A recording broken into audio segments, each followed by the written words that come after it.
September 7ஆம் தேதி ஞாயிற்றுக்கிழமை இரவு சரியா 9:58 மணிக்கு வானில் ஒரு அதிசய நிகழ்வு நிகழப்போகிறது. இரவு நேரத்துல இந்த உலகிற்கே ஒளி தரக்கூடிய நிலவை பாம்பு கிரகங்களான ராகுவும் கேதுவும் முழுமையாக ஆக்கிரமித்து இந்த உலகத்தையே இருள மூழ்கடிக்கக்கூடிய அந்த நிகழ்வை தான் சந்திர கிரகணம்னு சொல்றோம்.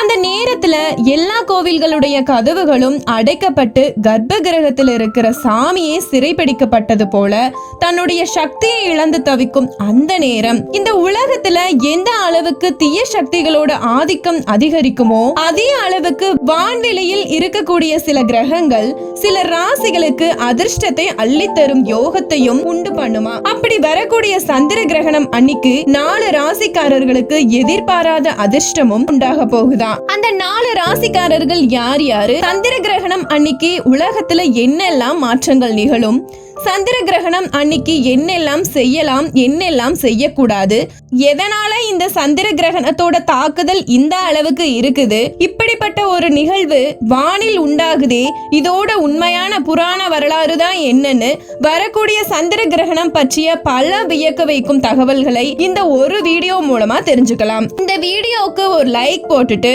ஓம் சந்திர பகவானை போற்றி என கமெண்ட் பண்ணுங்க.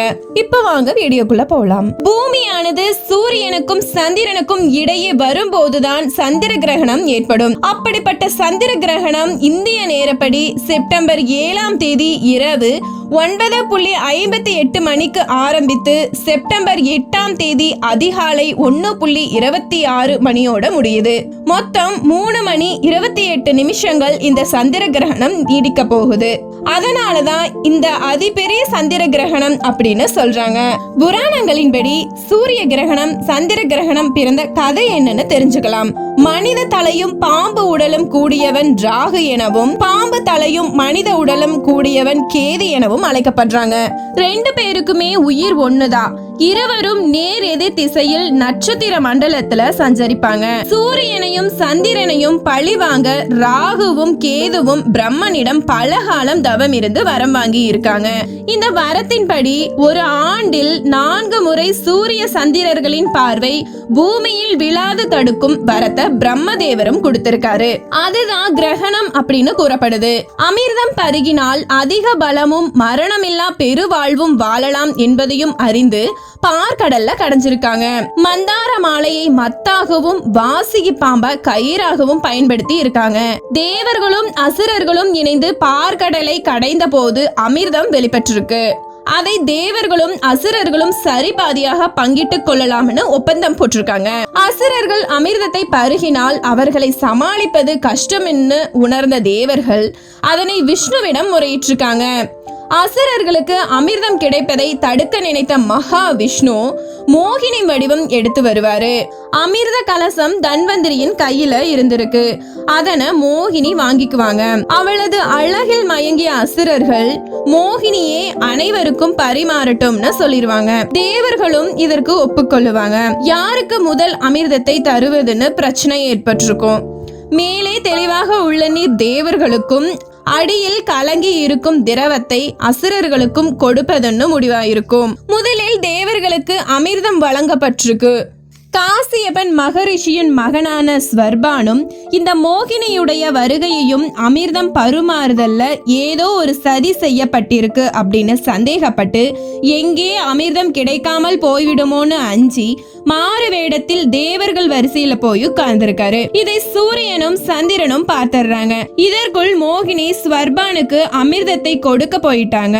அவனும் அவசரமா அந்த அமிர்தத்தை பருகிட்டா.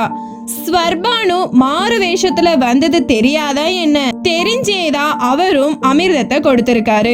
அதுவும் ஒரு காரணத்தோட தான். இது தெரியாத சூரியனும் சந்திரனும் உடனே மோகினி கிட்ட போய் நடந்த விஷயத்தை எல்லாம் எடுத்து சொல்லியிருக்காங்க. மகாவிஷ்ணு கோபத்தோடு தன் கையில் இருந்த அகம்பையால் ஸ்வர்பானுடைய தலையில் ஓங்கி தட்டி இருக்காரு. தலை வேறு முண்டம் வேறு என 2 கூறுகளா மாறி இருக்கு. அமிர்தம் உண்ட காரணத்தால உயிர் போகவில்லை. இல்லை. ஒப்பந்தத்தை மீறியதால் அசுரர்களுக்கு அமிர்தம் வழங்க முடியாதுன்னு மோகினி சொல்லறாங்க. அசுரர்களுக்கு அமிர்தம் வழங்க முடியாதுன்னு மோகினி சொல்லிடுறாங்க. அமிர்த கலசத்தை பறிக்க அசுரர்கள் முயல மோகினி வேக வேகமா அனைத்தையும் தேவர்களுக்கு அளித்து விட்டார். ஏமாற்றம் அடைந்த அசுரர்கள் ஸ்வர்பானுவால் தான் அமிர்தம் கிடைக்கவில்லைன்னு வருந்தி ஸ்வர்பானுவை அவங்க குலத்திலிருந்தே விலக்கி வச்சிடுறாங்க.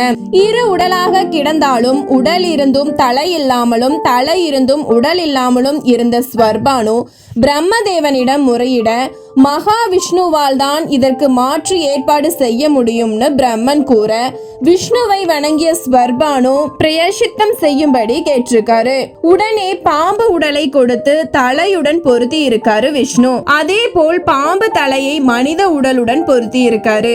மனித தலையும் பாம்பு உடலும் கூடியவன் ராகு எனவும் பாம்பு தலையும் மனித உடலும் கூடியவன் கேது எனவும் அழைக்கப்பட்டிருக்காங்க. ராகு கேது உருவானவுடன் இந்த பூமியில கிருதாயுகம் நடைபெற்றிருக்கு. உங்களுக்கு வேலை இல்லை, நட்சத்திர மண்டலத்துல சஞ்சரிக்க இன்னும் ஒரு யுகம் காத்திருக்கணும் அப்படின்னு சொல்லியிருக்காரு.